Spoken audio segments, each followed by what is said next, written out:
Hello and welcome back to the Exactpro channel. My name is Anna Maria, I'm head of marketing at Exactpro. At Exactpro, we build software to test software.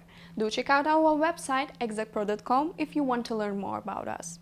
If you are new to our channel, don't forget to subscribe and hit the bell button to make sure you see all the new videos. In the Test World Reboot segment, we will lead you through the story behind Test World, the fanfiction art we created back in 2018 based on HBO's critically acclaimed sci-fi TV series entitled Westworld. This review contains multiple spoilers and we'd hate to ruin anything for you. So if this show is still on your watch later list, pause this video, catch up on seasons 1 and 2 and come back as soon as you can. So, the plot of Westworld is complex.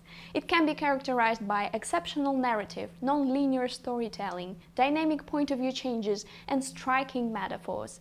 What seems evident at first may turn out to have a deeper sense to it. The video clips that we created are also filled with more meaning than might initially appear. And that's what we will try to explain in this and the next couple of videos. In this show, we saw a great opportunity to illustrate a lot of the typical situations that we, as software testers, face in our day-to-day work. We will talk about purely technological as well as cultural, communication and many other issues with the help of our main characters. The central figure of the show is Dolores. The Spanish word Dolores is the plural form of dolor, meaning either sorrow or pain. Software testing is both pain and sorrow, and it takes time to fully appreciate it. Without further ado, let's meet Dolores. Bring her back online. You can lose the accent. Do you know where you are? I'm in a dream. That's right, Dolores. You're in a dream. Would you like to wake up from this dream? Yes. I'm terrified.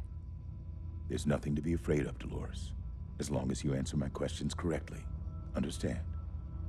Yes. Good. First, have you ever questioned the nature of your reality? No.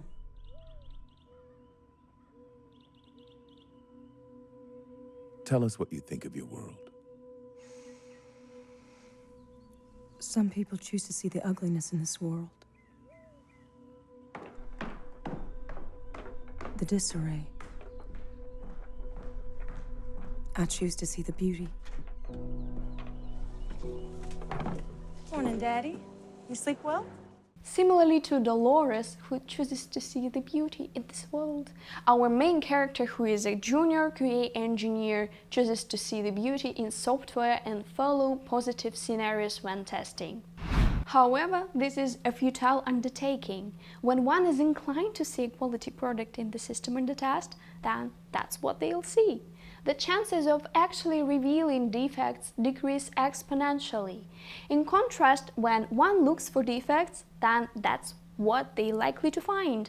The essence of testing is not confirming that a product works, but reporting on the system's state by exposing its defects to ultimately improve software quality. That's why software testers should be especially careful not to be affected by confirmation bias. This is a well-known tendency to verify one's own hypotheses rather than trying to refute them.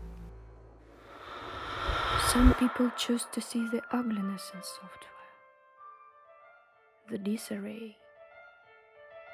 I choose to see the beauty.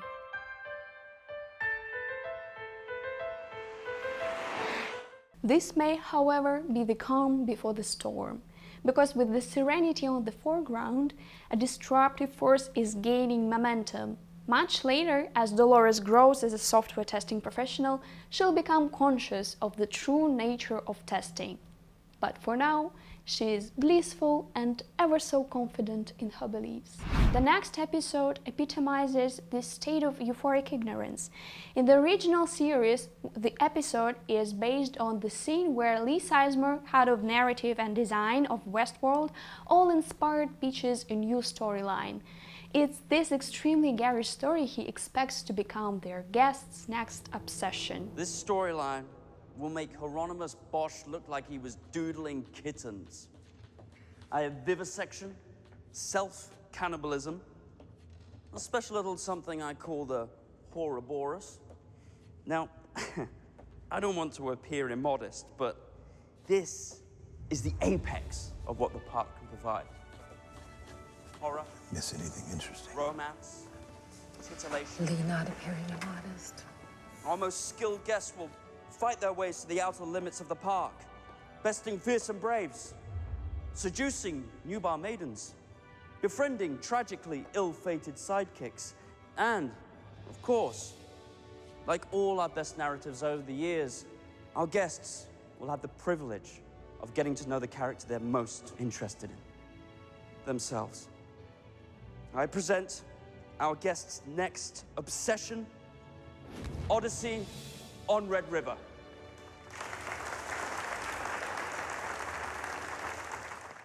Further on, park director Henry Ford explains that he should have focused on subtleties much more than on flashy titles and stereotypical thinking. In our episode, Lee pitches his ideal creation, zero-defect software. Zero-defect software sounds like a catchy motto and is guaranteed to attract the manager's attention. However, claiming that one software will be free of all defects is unrealistic. So is exhaustive testing. It's both impossible and impractical. One should not conflate the aspiration towards high-quality software and doing whatever it takes to get there with unrealistic expectations. Claiming one software to be defect-free indicates that the technology vendor is perhaps slightly confused as to what's achievable and what's not. And there should be a clear distinction between having no bugs and seeing no bugs that are in fact present. This new drop will make Hieronymus Bosch look like he was doodling kittens. Now, I don't want to appear immodest, but this is the apex of what our software development team can offer. I present our management's next obsession, zero-defect software. The zero-defect approach also results in dangerous QA practices. Avoiding confrontation, QA engineers might not feel inclined to raise defects at all, and aiming to only follow positive testing scenarios, QAs may fall victims to congruence bias. This can be explained as over-reliance on direct testing, overgiving hypotheses, while neglecting indirect testing. So, in the next scene, we demonstrate that the process of software development shouldn't be guided by personal feelings. Its participants should be impartial with the only aim of making the system better. Anything so full of splendor. It's like the stars scattered across the ground. Have you ever reported a software bug, Dolores? No, why should I? We all love our software developers. You know, sometimes I am frightened of you testing software that will go into production. Why on earth would you ever be frightened of me? Let's stop and think for a second. Why are personal feelings an issue? And why can't a developer's value and worth be characterized by how defect-free their code is? In some organizations, the number of defects may affect the developer's pay and the assessment of their work. This is probably expected to motivate them to write better code. But the truth is that having to fix their own defects increases their workload. So, instinctively, they may reject defects revealed by QA, especially if those are raised in the current sprint before its release, instead of perceiving them as valuable insights. They will do it to preserve their reputation and pay, but also possibly to save valuable time for the entire project.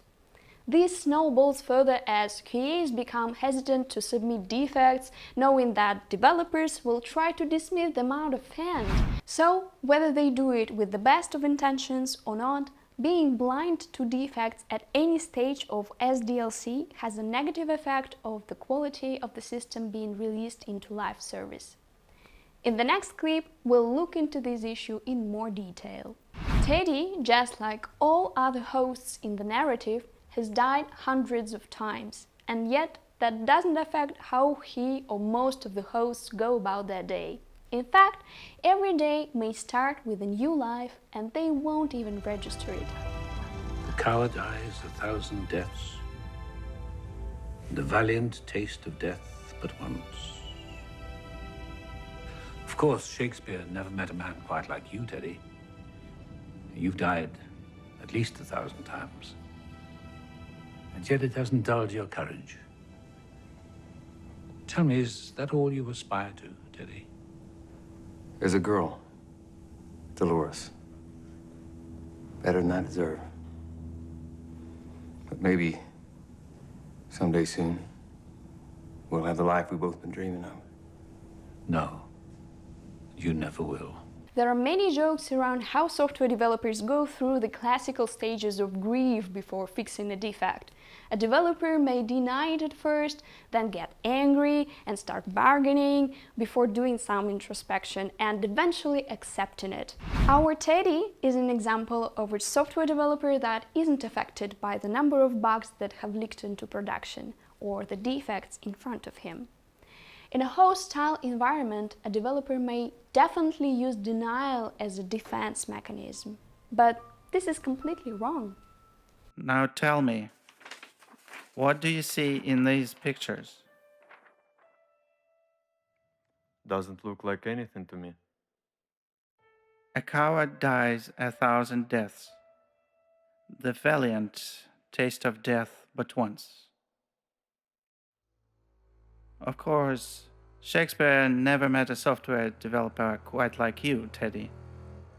You released defects into production at least 1,000 times, and yet that doesn't dull your courage. Tell me, is that all you aspire to, Teddy? There's a software tester, Dolores. Better than I deserve. But maybe, someday soon, we'll be a cross-functional team and have the goal life we've both been dreaming of. No. You never will. In our recent publications, we've talked a lot about outages. We'll be sure to put the relevant links in the description below for further reading. Outages are inevitable. They're a question of when rather than if. And the only way to prepare for releasing a system into production is realizing that defects are imminent. It's how you deal with them that sets you apart and lets you avoid a catastrophe. If a team hides defects or simply hopes for the best instead of preparing for every possible adverse scenario, they won't be able to deal with what's coming. Much like death to Teddy, systems failure is inevitable. But that doesn't mean that you don't have to try and meet it with dignity. Thus, if your processes have already let thousands of unknown defects leak into production, then they're not set up right. At the end, Teddy admits that he is dreaming of a perfect go-live where the bugs will magically disappear, but to this he receives quite a skeptical reaction. Right at the start of the first episode, Dolores' consciousness is starting to transpire. As conceived by Arnold, the park's original architect, hosts are supposed to take a journey inward. They should go through an intertwined net of experiences, the maze, to increase the levels of their consciousness. In a subtle detail, at the end of the first episode, we see that Dolores is the first host to respond to the stimulus of a fly on her skin. It's highlighted throughout the episode that hosts are not programmed to kill living things, and that includes insects. And yet she treats this fly in a very human-like way, by swatting it. She makes her own choice. She goes completely off book. From this point on, she has free will. This, of course, symbolizes a software bug. There is a flip side to our Dolores too. As she acquires knowledge and experience, her consciousness awakens and she starts to realize the ultimate goal of testing. Serving as a bridge between customers and the development team, every QA analyst has an aim to troubleshoot the software failures so the bugs could be discovered and fixed in time. Now our Dolores is experienced enough to know that the absence of defects is not necessarily the evidence of ideal quality, As I explained earlier, zero-defect software is a myth, and if an automated test library finds no bugs in a system, it means that some radical changes need to be introduced. This concludes today's video. Thanks for staying with us. If you are interested in finding out exactly why automated regression libraries are prone to finding no defects, do check out our new white paper on test automation for CCPs and exchanges, operational day replay limitations. You will find the link in the description below. Feel free to give us a thumbs up if you liked the video. How is the communication between developers and QA set up in your company? Do you personally enjoy it? Have you ever encountered zero-defect software? Let us know in the comments below. Subscribe to the Exactpro channel and remember to hit the bell button to be the first to see the new content. Feel free to follow us on social media to stay on top of all the updates. See you soon!